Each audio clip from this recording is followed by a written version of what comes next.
ஒரே ஒரு 5 லிட்டர் இதய மந்த்ரா கடல் எண்ணெய் பேக் ஒரு மாசம் முழுசுக்கும் அத்தனை சமையல் முடிச்சு விடலாம். இதய மந்த்ரா.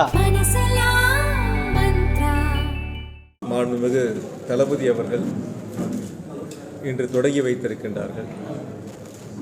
தமிழ்நாட்டில் இருக்கக்கூடிய அனைத்து குடும்பங்களையும், குறிப்பாக கோவை மாவட்டத்தில் இருக்கக்கூடிய 11,58,000 குடும்பங்களையும் திராவிட முன்னேற்ற கழகத்தின் சார்பில் ஒவ்வொரு குடும்பங்கள் வாரியாக நேரிலே சென்று சந்தித்து ஒன்றிய பிஜேபி அரசால் தமிழ்நாட்டிற்கு இழைக்கப்படுகின்ற அநீதிகளை எடுத்து சொல்லியும், தமிழ்நாட்டிற்கு வழங்கக்கூடிய நிதியை ஒன்றிய அரசு தொடர்ந்து வழங்காமல் மறுத்து வருவதையும், கீழடி உள்ளிட்ட நம்மளுடைய தொன்மைகளை வெளியிடுவதற்கு காலம் தாழ்த்துவதும் மறுப்பதும், நீட் தேர்வு உள்ளிட்ட பல்வேறு நிலைகளில் தமிழ்நாட்டு மக்களுடைய எண்ணங்களுக்கு எதிராக செயல்படக்கூடிய சூழ்நிலைகளையும் இந்த 4 ஆண்டுகளில் கழகத்தினுடைய தலைவர், தமிழ்நாட்டினுடைய முதலமைச்சர் மாண்புமிகு தளபதி அவர்கள் நாட்டு மக்களுக்கு செய்திட்ட பல்வேறு சாதனை திட்டங்களையும், குறிப்பாக கோவை மாவட்டத்தில் இந்த 4 ஆண்டுகளில் 2021 சட்டமன்ற தேர்தலில் கோவையில் 10 தொகுதிகளும் எதிர்க்கட்சிகள் வென்றிருந்தாலும் கூட 234 தொகுதிகளுக்கும் சட்டமன்ற உறுப்பினராக மாண்புமிகு முதலமைச்சர் அவர்களே முன்னின்று கோவை மாவட்டத்துக்கு வழங்கியிருக்கக்கூடிய வரலாற்று சிறப்புமிக்க திட்டங்களையும் வீடு வாரியாக வாக்காளர்களை சந்தித்து எடுத்து சொல்லி, ஓரணியில் தமிழ்நாடு என்ற கழகத்தினுடைய தலைவருடைய முன்னெடுப்பை இல்லந்தோறும் கொண்டு சென்று சேர்ப்பதற்கான பணிகளை தலைவருடைய உத்தரவின் அடிப்படையில் வருகின்ற 3ஆம் தேதி காலை 8 மணிக்கு இந்த 10 சட்டமன்ற தொகுதிக்கு உட்பட்ட 3117 பூத்துகளிலும் பூத்து வாரியாக எங்களுடைய இயக்கத்தை சார்ந்திருக்கக்கூடிய BLA2, பூத்தினுடைய தகவல் தொழில்நுட்ப அணியை சார்ந்திருக்கக்கூடிய பூத்து டிஜிட்டல் ஏஜென்ட், பூத்து இளைஞரணி, பூத்து மகளிர் அணி, இந்த நிர்வாகிகளெல்லாம் ஒன்று சேர்ந்து வீடு வாரியாக சென்று மண் மானம் மொழி காப்பதற்காக இந்த பணிகளை முன்னெடுக்க இருக்கின்றோம். மிக சுருக்கமாக சொல்ல வேண்டும் என்று சொன்னால், தொடர்ந்து தமிழ்நாட்டினுடைய உரிமைகளை மீட்பதற்கு மாண்புமிகு முதலமைச்சர்கள் எடுக்கக்கூடிய அந்த முன்னெடுப்பு என்பது இந்தியாவில் இருக்கக்கூடிய முதல்வர்களுக்கெல்லாம் முதல்வராக ஒரு நெஞ்சுரத்தோடு ஒரு ஆளுமை மிக்க முதலமைச்சராக நம்முடைய முதலமைச்சர் மாண்புமிகு தளபதி அவர்கள் தொடர்ந்து தமிழ்நாட்டினுடைய உரிமைகளை காத்து வருகின்றார்கள். முதலமைச்சர் எடுக்கக்கூடிய முன்னெடுப்புக்கு தமிழ்நாடு முழுவதும், இது ஏதோ திராவிட முன்னேற்ற கழகத்தினுடைய உறுப்பினர் சேர்க்கை என்று இல்லாமல், ஓரணியில் தமிழ்நாடு, அனைத்து குடும்பங்களும் தமிழ்நாட்டில் ஓரணியில் நிற்கிறது. நம்மீது தாக்கப்படுகின்ற இந்த தாக்குதல்களை எதிர்கொண்டு, நெஞ்சுரத்தோடு எதிர்கொண்டு, நம் உரிமைகளை, நம்முடைய மண் மொழி மானத்தை காக்கக்கூடிய வகையில் ஒன்றிணைந்து செயல்படுவதற்காக ஒருங்கிணைக்கக்கூடிய ஒரு மகத்தான பணியாக மாண்புமிகு முதலமைச்சர் அவர்கள் ஓரணியில் தமிழ்நாடு என்ற முன்னெடுப்பை இன்று தொடங்கி வைத்திருக்கின்றார்கள். எனவே ஒன்றிய பிஜேபி அரசு தமிழ்நாட்டுக்கு செய்கின்ற, தமிழக மக்களுக்கு செய்கின்ற துரோகங்களை நாட்டு மக்களிடத்திலே தோலுரித்து காட்டி, பல்வேறு நிதி நெருக்கடிகள் இருந்தாலும், ஒன்றிய அரசு நிதி தராவிட்டாலும் கூட மாண்புமிகு முதலமைச்சர் அவர்கள் தன்னுடைய அயராத உழைப்பால் இந்தியாவில் அனைத்து துறைகளிலும் தமிழ்நாட்டை முதல் இடத்திற்கு கொண்டு சென்று ஒரு வரலாற்று சிறப்புமிக்க பெருமையை உருவாக்கி தந்திருக்கின்றார்கள். எனவே மாண்புமிகு முதலமைச்சருடைய வழியில், அவருடைய உத்தரவின் அடிப்படையில் வருகின்ற நாளைக்கு மாலை 3 கழக மாவட்டங்களிலும், கோவை மாநகர் மாவட்டம், கோவை வடக்கு மாவட்டம், கோவை தெற்கு மாவட்டம், 3 மாவட்டங்களிலும் ஓரணியில் தமிழ்நாடு என்ற முன்னெடுப்பை விளக்கி சொல்லக்கூடிய ஒரு மகத்தான பொதுக்கூட்டம் நடைபெற இருக்கின்றன. நாளை மறுநாள் 3ஆம் தேதி காலை 8 மணிக்கு 3117 வாக்குச்சாவடிகளிலும் எங்களுடைய கழக நிர்வாகிகள் அவரவர் பூத்திற்கு சென்று வீடு வாரியாக வாக்காளர்களை சந்தித்து புதிய உறுப்பினர் சேர்க்கை, ஓரணியில் தமிழ்நாட்டிற்கான முன்னெடுப்பை தொடங்க இருக்கின்றார்கள். மிக சிறப்பாக இந்த பணிகளை முன்னெடுத்து ஏறத்தாழ 32 லட்சம் வாக்காளர்கள் கோவை மாவட்டத்தில் 31,85,000 பேர் வாக்காளர்களாக இருக்கின்றார்கள். குறைந்தபட்சம் 10 லட்சத்திற்கும் மேற்பட்டோரை கோவை மாவட்டத்தில் திராவிட முன்னேற்ற கழகத்தில் உறுப்பினராக சேர்ப்பது என்ற இலக்கை நிர்ணயித்து தலைவருடைய களங்களில் முழுமையாக இந்த பணிகளை நிறைவு செய்து வெற்றிகரமாக ஒப்படைக்கக்கூடிய பணிகளை தொடங்க இருக்கின்றோம்.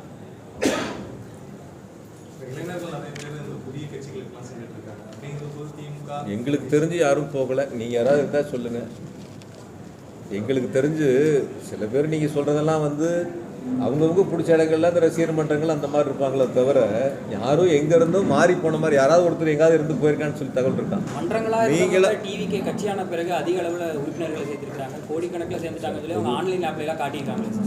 அதாவது நீங்களாம் வந்து உங்களுக்கு ஒரு செய்தி வேணுங்கிறதுக்காகவோ அல்லது வந்து ஒரு செய்தி அதை பெருசாக்கணுங்கிறதுக்காகவோ அந்த செய்திகள் கருத்துக்கள் கேட்க வேண்டாம். எனக்கு தெரிஞ்ச வரைக்கும் நாங்கள் களத்துக்கு போன வரைக்கும் எந்த இடங்கள்லையும் அது போல சூழல்லாம் இல்லை. முழுக்க வந்து திராவிட முன்னேற்ற கழகத்தினுடைய தலைவர் மாண்பு முதலமைச்சர்கள் நம்பிக்கையை வைத்து மகளிர்கள் தொடங்கி 1,15,00,000 மகளிருக்கு மாதம் 1000 ரூபா உரிமத்தொகை கொடுக்குறாங்க. 41 லட்சம் படித்த இளைஞர்கள் இளம்பெண்கள் நான் முதல்வர் திட்டத்தில் பயன்பெற்றிருக்கிறாங்க. 57 பேர் ஒன்றிய அரசு தேர்வு பணிகளில் வெற்றி பெறுறாங்க தமிழ்நாட்டில். அதில் 50 பேர் நான் முதல்வர் திட்டத்தில் பயிற்சி பெற்றவர்கள், அதில் பயனடைஞ்சவங்க. இப்படி தொடர்ச்சியாக சாதனை திட்டங்களை மாண்பு முதலமைச்சர் கொடுத்துருக்காங்க. இந்தியாவில் இருக்கக்கூடிய மாநிலத்திலே தொழிற்சாலைகளில் அதிக மகளிர் பணிபுரியக்கூடிய முதல் மாநிலம் தமிழ்நாடு. ஏற்கனவே இளைஞர்கள் எங்களோட தான் சார் இருக்காங்க. எங்களுடைய கழகத்தினுடைய இளைஞரணி செயலாளர், தமிழ்நாட்டினுடைய துணை முதலமைச்சர்கள் செல்லுமிடமெல்லாம் பார்க்குறீங்க. இளைஞர்கள் எங்களோட தான் இருக்காங்க.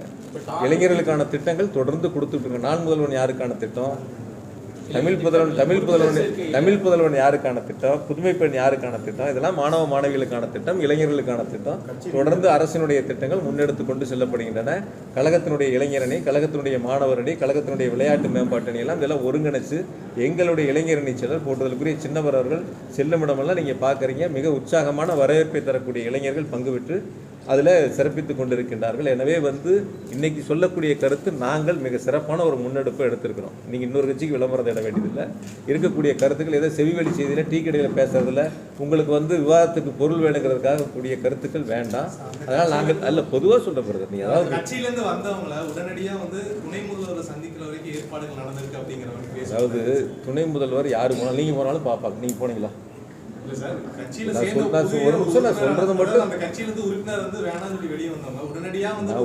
சொல்றது மட்டும் நீங்க உள்வாங்க.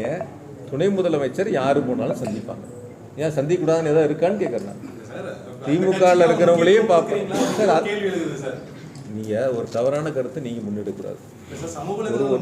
சமூக வலைத்தளங்கள்ல அதாவது ஒரு நிமிஷம் நான் சொல்லி முடிக்குங்காட்டி நீங்க அடுத்தடுத்த கேள்விகளுக்கு போக வேண்டாம். துணை முதலமைச்சர்களை பொறுத்தவரைக்கும் நான் அந்த மாவட்டத்தை பொறுப்பாக்க சொல்லி தலைவர் என்ன அனுப்புகிறாரு. மாவட்ட இருக்காங்க. இன்றைக்கி ஒரு 300 பேர் வந்திருப்பாங்க. நீங்கள் பார்த்துருப்பீங்க. 300 பேர்த்தையும் தான் நான் பார்க்குறேன். அதில் புதுசாக வந்தவங்க பழசாக வந்தவங்க யாரையும் நான் தவிர்க்கிறது இல்லை. பொதுமக்கள் யாரும் பார்க்கறது இல்லை. எல்லாத்தையும் பார்க்குறவங்க எல்லாத்தையும் பார்க்குறேன். துணை முதலமைச்சர் அப்படி தான் பார்க்குறாங்க. ஏற்கனவே இயக்கத்தில் இருக்கிறவங்களையும் பார்க்குறாங்க, புதுசாக சேர்ந்தவங்களையும் பார்க்குறாங்க, பொதுமக்கள் வந்தாலும் பார்க்குறாங்க. விளையாட்டுத்துறையில் ஆர்வமாக வெற்றி பெற்றவங்களுக்கு பணியுரிமை வரைக்கும் அந்த பணியிடங்கள் உத்தரவு வரைக்கும் கொடுக்குறாங்க. அதனால் வந்து யாரும் வந்து இதில் வந்து மாற்று கருத்து கிடையாது. அது இவர் வந்து பெருசாக வந்து யாரோ 2 பேர் ஆகாதவங்க ஒரு செய்திகளை போடுறாங்கிறதுக்காக அதை வந்து ஒரு பெரிய கருத்தாக சொல்லிட்டுருக்கீங்க. அதாவது ஓரணியில் தமிழ்நாடு என்பது இன்றைக்கி செய்தி. அதுதான் முன்னெடுத்துருக்கிறோம், அதை தான் முன்னெடுத்து கொண்டு போகிறோம். அதில் வந்து சிறப்பு கவனங்களை நாங்கள் செலுத்தியிருக்கிறோம். காலையிலேருந்து 3 மாவட்டங்களிலும் நிர்வாகிகளை சந்தித்து அதற்கான கூட்டங்களை நடத்தி ஏற்பாடுகளை செய்திருக்கின்றோம். நாளை பொதுக்கூட்டங்கள் முடிந்து நாளை மறுநாள் மிக சிறப்பாக தொடங்க போகிறோம். எவ்வளோ உறுப்பினர் சேராங்கிறது பொறுத்திருந்து பாருங்கள். மிக சிறப்பாக நடக்க போகுது. நான் இன்னும் ஒரு தெளிவாக சொல்கிறேன். கடந்த முறை 10 தொகுதிகளிலும் வாய்ப்பு இல்லாவிட்டாலும் கூட வரக்கூடிய 2026 சட்டமன்ற தேர்தலில் கோவை மாவட்டத்தில் இருக்கக்கூடிய 10 தொகுதிகளிலும் வெற்றி என்பது திராவிட முன்னேற்ற கழகம் தலைமையிலான கழகத் தலைவர் மாண்பு முதலமைச்சர் அவர்களுக்கு மகத்தான வெற்றியை கோவை மக்கள் வழங்குவதற்கு தயாராக இருக்காங்க. அதுக்கு உதாரணம் தான் நடந்து முடிந்த உள்ளாட்சி தேர்தல், அதன் பிறகு வந்த நாடாளுமன்ற தேர்தல். நாடாளுமன்ற தேர்தல் எங்கள் எம்பி பக்கத்துலேயே தான் இருக்காங்க. மக்கள் வாக்களித்தானே வெற்றி பெற்றாங்க.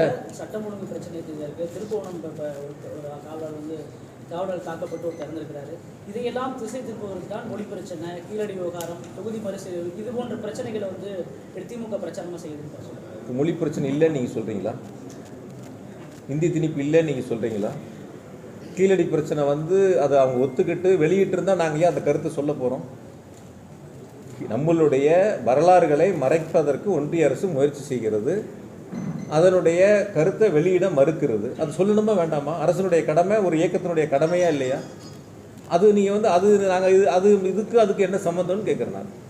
தூத்துக்குடியில் துப்பாக்கி சூடு சம்பவம் நடக்கலையா? அந்த மாதிரி அதாவது நான் தொலைக்காட்சி பார்த்து தான் தெரிஞ்சுக்கிட்டேன்னு ஒரு முதலமைச்சர் அப்போ இருந்து அவர் சொன்னார். அந்த மாதிரியே இப்போ அரசாங்கம் இருக்குது. உடனுக்குடன் நடவடிக்கை எடுக்கிறாங்க. தவறுகள் நடந்தால் உடனுக்குடன் நடவடிக்கை எடுக்கக்கூடிய முதலமைச்சர். தவறுகள் இல்லைன்னு சொல்லலாங்க, நடந்தால் உடனுக்குடன் நடவடிக்கை எடுக்கிறோம், நடக்காமல் பார்த்துக்கிறோம். அதனால் எதை மறைக்கிறதுக்கு இன்னொரு கருத்துக்களை முன்னெடுக்க வேண்டிய அவசியம் இல்லை. நீட் தேர்வுங்கிறது வேண்டான்னு மக்களுடைய கருத்து. இப்போ நீங்கள் யாராவது நீட்டு வேணும்னு நினைக்கிறீங்களா? இருக்கிற பத்திரிகையாளர்கள் தமிழ்நாட்டுக்கு நீட்டு வேணும்னு நினைக்கிறீங்களான்னு யாராவது? எல்லாத்துடைய கருத்து அதுதானே. அதான அரசாங்கத்தினுடைய கருத்து, மக்களுடைய கருத்து அதுதான், மாணவ செல்வனுடைய கருத்து அதுதான். அப்போ அந்த கருத்துக்களை நம்ம முன்வைக்கும் போது அதுக்கு முடிச்சு போடுவது அவசியமற்றது, தேவையற்றது. அதனால் தமிழ்நாட்டினுடைய உரிமைகளை பொறுத்த வரைக்கும் கீழடியாக இருந்தாலும் சரி, ஒன்றிய அரசு கல்விக்கு கொடுக்க வேண்டிய நிதியை கொடுக்க மறுத்தாலும் சரி, நிறைய இன்னைக்கு நம்முடைய முதலமைச்சர் சுட்டி காட்டினாங்க. ஒன்றிய அரசு வழங்கக்கூடிய திட்டங்களில் பெரும்பான்மையாக மாநில அரசுடைய நிதிகள் தான் கொடுக்குறாங்க. மாநில அரசு தான் அந்த திட்டங்களுக்கான நிதிகளை கொடுத்து திட்டங்களை செயல்படுத்தக்கூடிய சூழல் இருக்குது. அந்த அளவுக்கு இருக்குது. நீங்கள் கேஸுக்கு மானியம் கொடுக்குறேன்னாங்க. இப்போ யாருக்காவது கேஸுக்கு மானியம் வருதா சொல்லுங்கள். இருக்கிற பத்திரிகையில் யாராவது ஒருத்தர் சொல்லுங்கள், பிஜேபி அரசு கேஸ் மானியம் எங்களுக்கு கொடுக்குறேன்னாங்க, இப்போ எங்கள் அக்கௌண்ட்டில் எல்லாம் இந்த மாதம் வந்துருச்சுங்க கேஸ் மானியம். அவ்வளோதான் சார், அதுதான் சொல்கிறாங்க. ஆனால் அப்படி இல்லை. முதலமைச்சர் சொல்லக்கூடிய திட்டங்கள், அறிவித்த திட்டங்கள், நிதி ஒதுக்கிய திட்டங்கள் எதெல்லாம் கொடுத்தாங்களோ தொடர்ந்து கொடுத்துட்ருக்காங்க. எந்த திட்டமாக தமிழ்நாட்டில் முதலமைச்சர் தொடங்கி வச்சு இந்த திட்டம் நின்று போச்சு, இந்த மானியம் நின்று போச்சுன்னு சொல்லுங்கள் பார்க்கலாம். மகளிர் உரிமை தொகை நாங்கள் போகின்ற இடங்களில் சில பேர் கோரிக்கை வச்சாங்க, எங்களுக்கு விடுபட்டிருக்கு சேர்த்தணும்னு சொன்னாங்க. அதையும் முதலமைச்சருடைய கவனத்துக்கு போன பிறகு அறிவிச்சுட்டாங்க. தமிழ்நாடு முழுவதும் 10,000 முகாம்கள் நடத்த போகிறாங்க. ஒட்டு மொத்தமாக 10,000 முகாம்கள் நடக்குது. யாரெல்லாம் வந்து அதில் உரிமை தொகை விடுபட்டிருக்கோ அவங்க அங்கே விண்ணப்பங்களை கொடுக்கலாம். தகுதி அடிப்படையில் அவங்கள தேர்வு செஞ்சு கொடுப்பாங்க. சார், தூத்துக்குடி துப்பாக்கி சூடு குறிப்பிட்ட நாளுக்கு திமுக அரசு மீது வைக்கிற விமர்சனம் என்னன்னா, அந்த சம்மந்தப்பட்ட அந்த போலீஸ் காவலர்களுக்கு வந்து பதவி உயர்வு கொடுத்து நம்ம இது பண்ணியிருக்கோம். அவன் மேலே கிரிமினல் ஆக்ஷன் கூட நம்ம வந்து எடுக்கலாம். சட்டமன்றத்தில் இது குறித்து மாண்பு முதலமைச்சர்கள் மிக தெளிவாக சொல்லியிருக்காங்க. என்னென்ன நடவடிக்கைகள் எடுக்கப்பட்டது, யார் மீது என்னென்ன நடவடிக்கைகள் எடுக்கப்பட்டது, சட்டமன்றத்தினுடைய முதலமைச்சருடைய பதிலை நீங்கள் பார்த்துருப்பீங்க. ரொம்ப தெளிவாக அதில் சுட்டி காட்டியிருக்காங்க. எவ்வளோ பேர் அதில் சம்மந்தப்பட்டிருந்தாங்க, எவ்வளோ பேர் மீது நடவடிக்கை எடுக்கப்பட்டது தெளிவாக சொல்லியிருக்காங்க.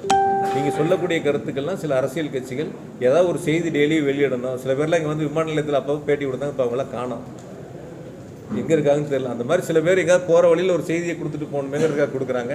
இன்றைக்கி உங்கள்கிட்ட நாங்கள் அழைத்ததற்கு காரணம், உங்களை நாங்கள் சந்திப்பதற்கு காரணம், ஓரணியில் தமிழ்நாடு என்ற ஒரு சிறப்பான முன்னெடுப்பை மாண்பு முதலமைச்சர்கள் அறிவித்து அந்த பணிகளை நாங்கள் இன்றே தொடங்கி இருக்கின்றோம். நாளை பொதுக்கூட்டம், நாளை மறுநாள் உறுப்பினர் சேர்க்கைக்கான அந்த பணிகளை பறிபோகிவிட்டது. அதை மீட்பதற்காக ஜூலை 7ஆம் தேதி அதிமுக பொதுச் செயலாளர் எடப்பாடி பழனிசாமி கோவையில் வந்து அவருடைய சுற்றுப்பயணத்தை வந்து தொடங்குறார். ஒரு வேண்டுகோள் உங்கள்கிட்ட சொல்கிறேன், என்ன பறிபோச்சுன்னு நீங்கள் அவங்ககிட்ட கேட்டு சொல்லுங்கள்.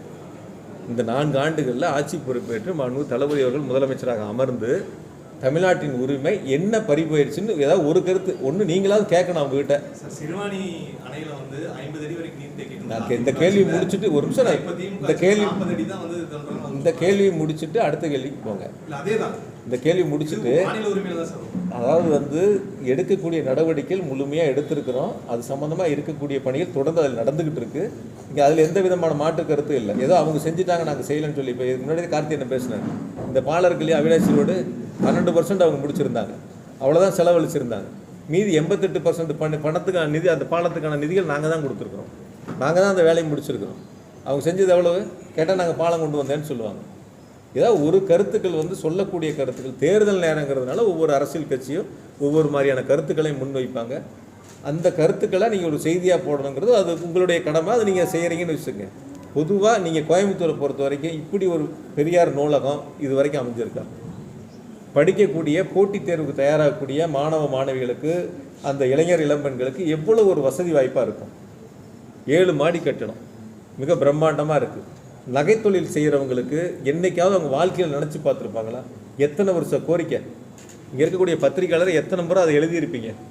அவங்களுக்கான ஒரு தொழில்கூடம் வேணுங்கிறதுல ஏறத்தாழ 126 கோடி அதில் அதுக்கான நிதிகளை கொடுத்து அவங்களையே அவங்க எல்லா சங்கங்களையும் அழைச்சி சம்மந்தப்பட்ட அதிகாரிகள் அமர்ந்து அமைச்சரே உட்காந்து அதை பேசி என்ன வடிவமைப்புகள் செய்யப்பட்டிருக்கு, இதில் ஏதாவது மாற்றங்கள் இருந்தால் நீங்கள் சொல்லுங்கள் அப்படின்னு சொல்லி அவங்ககிட்டே கேட்டு அதுக்கான திட்டமிடல் அதில் செய்யப்பட்டிருக்கு. இப்படி தொடர்ச்சியாக ஒட்டுமொத்தமாக நிறைய வரிசையாக சொல்லிக்கிட்டே இருக்கலாம். அதனால் தமிழ்நாட்டினுடைய உரிமைகள் என்பது கடந்த காலங்களில் அதிமுக ஆட்சியில் பறிபோனதை இன்று நம்முடைய முதலமைச்சர் மாண்புமிகு தளபதி அவர்கள் மீட்டு கொண்டு இருக்கின்றார்கள். நீங்கள் ஒரு கருத்து நீங்கள் சொன்னதில் நல்ல வாஸ்தவம் தான். முன்னாடி அவங்களுடைய இல்லை சார், அவங்களுடைய கருத்தாக சொல்கிறேன். கொஞ்ச நாளைக்கு முன்னாடி சொன்னார் 2024 MP எலெக்ஷன்லையும் ஒருத்தரோட சேர மாட்டோம், 26லையும் சேர மாட்டோம்னு ஒரே ஆர்ப்பரிப்போடு இருந்துச்சு செய்தியெல்லாம்.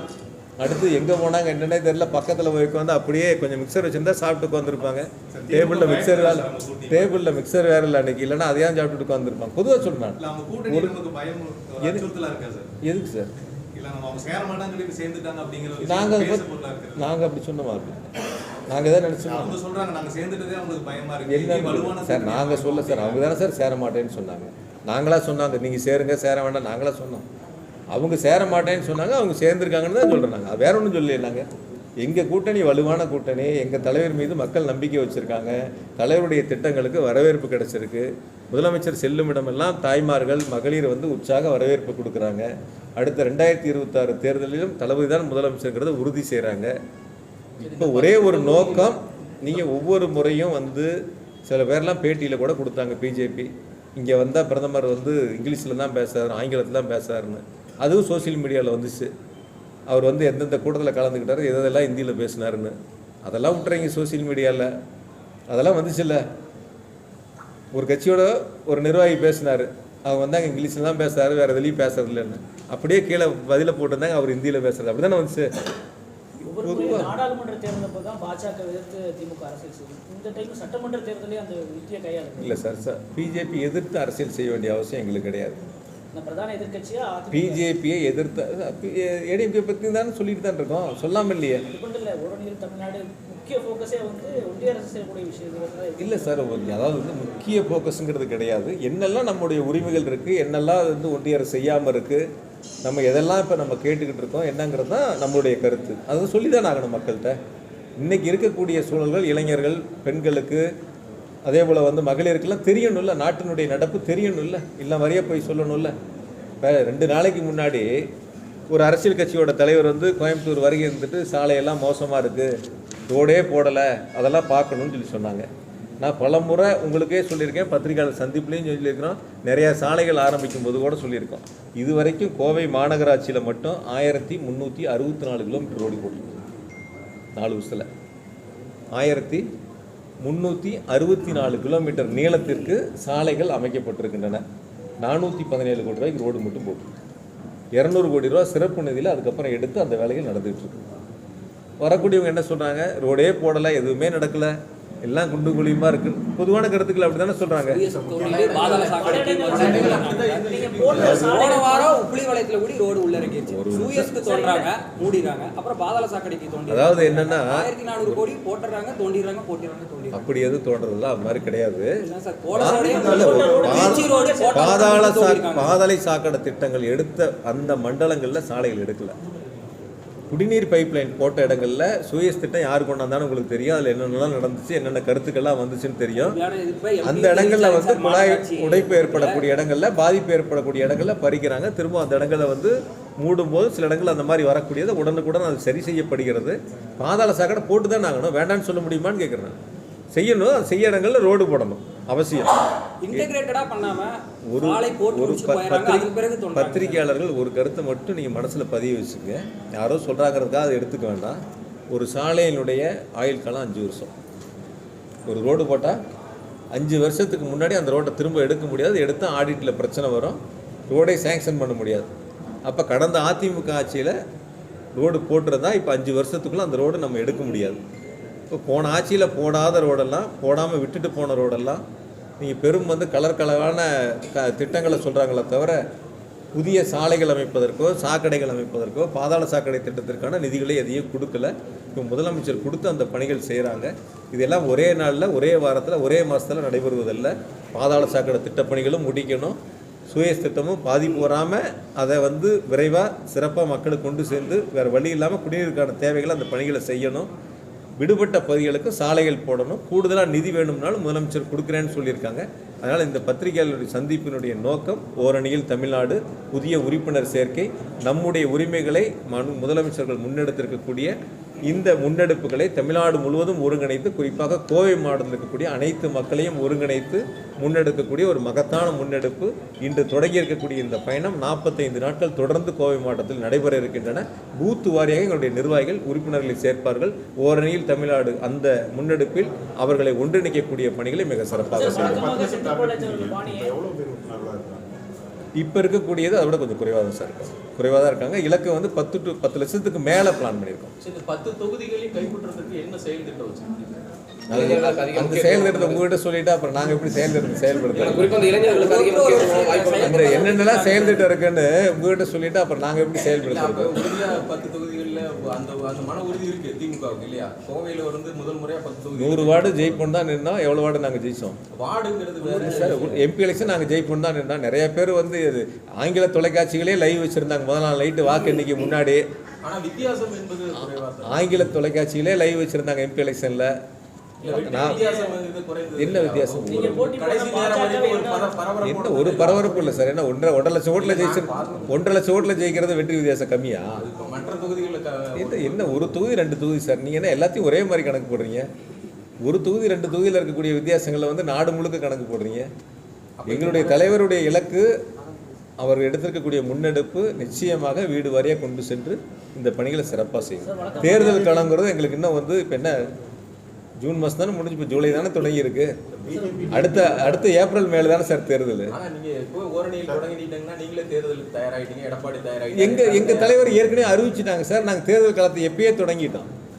ஒவ்வொரு நாளும் மக்களை சந்திக்கிறோம். ஒவ்வொரு நாளும் மக்களுக்கான தேவைகளை நிறைவேற்றி கொடுக்குறோம். அரசினுடைய திட்டங்களை கொண்டு சேர்க்கிறோம். தொடர்ந்து நாங்கள் தேர்தல் காலத்தில் மக்களோடையே நாங்கள் இருக்கிறோம். தேர்தலுக்கும் மக்கள் பணிகளுக்கும் நாங்கள் வித்தியாசம் பார்க்குறதில்ல. மக்களோட இருக்கிறதே தேர்தல் தானே. ஒவ்வொரு திட்டங்களாக முன்னெடுக்கிறதே தேர்தல் தானே. அதனால் சிறப்பான பணி. 33 பேரூராட்சி, 31 நம்ம ஜெயித்தோம். 7 நகராட்சியும் ஜெயித்தோம். 100 வார்டில் நம்ம 96 வார்டு 98 வார்டு ஜெயிக்கிறோம். ஏன் எங்கே போச்சு? மக்கள் வாக்களித்து தான் நம்ம ஜெயித்தோம். அதுக்கப்புறம் நாடாளுமன்ற தேர்தலில் ஜெயித்தோம். தொடர்ந்து தேர்தலில் பிஜேபி ஏடிஎம்கே அலையன்ஸ் இல்லை. இப்போ ஓட்டு கன்சாலிடேட் ஆகணும் சார். அப்படி பார்த்தாலும் மைனர் டிஃபரன்ஸ் தான் சார். எப்படி சேர்ந்தாலும் யாரோடு சேர்ந்தாலும் கோவையில் வெல்லப் போவது திராவிட முன்னேற்ற கழகம். எங்களுடைய முதலமைச்சர் மாண்பு தளபதிகள் அறிவிக்கிற வேட்பாளர் தான் கோவையில் ஜெயிப்பாங்க. பொறுத்திருந்து பாருங்கள். தேர்தல் ரிசல்ட் அன்றைக்கி நானும் இங்கே தான் இருப்பேன், உங்களோட தான் இருப்பேன். நீங்களும் அன்றைக்கி எனக்கு இதே கேள்வியை கேளுங்க, எப்படி இருந்துச்சு சார், நீங்கள் என்னன்னு சொல்லுங்கள், நானும் உங்ககிட்ட விளக்கம் சொல்லுவேன். வழக்கமாக செந்தில் பாலாஜியோட பாணி வந்து தேர்தலுக்கு முன்பாகவே ஒரு மாற்றுக் கட்சியிலிருந்து ஒரு முக்கிய புள்ளி இணைக்கிறதா? தேர்தலுக்கு முன்னாடி இப்போ மேற்கு மண்டலத்தில் யாராவது முக்கிய புள்ளி இணைக்க வாய்ப்பு இல்லை. இன்றைக்கி ஓரணியில் தமிழ்நாடு எங்களுடைய தலைவர் தொடங்கி வச்சது முழு அர்ப்பணிப்புணர்வோடு எங்கள் மனசு பூரா அதில் தான் இருக்குது. எப்படி அது சிறப்பாக செய்ய போகிறோம், எப்படி நிறைவாக செய்ய போகிறோம், எப்படி வந்து மக்களிடத்தில் அது கொண்டு சேர்க்க போகிறோம் என்பதுதான் எங்களுடைய நிர்வாகிகளுடைய சிந்தனைகள், என்னுடைய சிந்தனைகள், எண்ணங்கள். அதை முதல்ல சிறப்பாக முடிப்போம். தேர்தல் காலத்தில் நெருங்கும் போது இன்னும் நம்ம பல முறை சந்திக்க போகிறோம். அதில் மீண்டும் சந்திப்போம். பகுதி நிர்வாகிகள் நியமனத்தில் ஏதோ சிக்கல் இருக்கிறதாக சொல்லி ஒரு சிக்கல் இல்லையா சார்? அவங்க வந்து கொஞ்சம் அதிருப்தியில் இருக்காங்க. ஒன்றும் அதிருப்தியில் இல்லை சார். ஒருத்தர் ஒரு பதவிக்கு 3-4 பேர் கேட்பாங்க. ஒருத்தருக்கு பதவி கொடுக்க முடியும். ஒரு பதவி செலங்கிறது ஒருத்தர் தானே. 3 பேர் 4 பேர் கேட்கலாம். யாராவது ஒருத்தருக்கான அந்த பதவி கிடச்சிருக்கு. மீதி 3 பேருக்கு வேறு பதவி ஏதாவது கொடுப்போம். இதெல்லாம் ஒரு குடும்பத்துக்குள்ளே இருக்கிறது சார். ஒரு எம்எல்ஏ சீட்டு கேட்பாங்க, 10 பேர் சீட்டு கேட்பாங்க. ஒருத்தருக்கு தானே அந்த வாய்ப்பு கிடைக்கும்.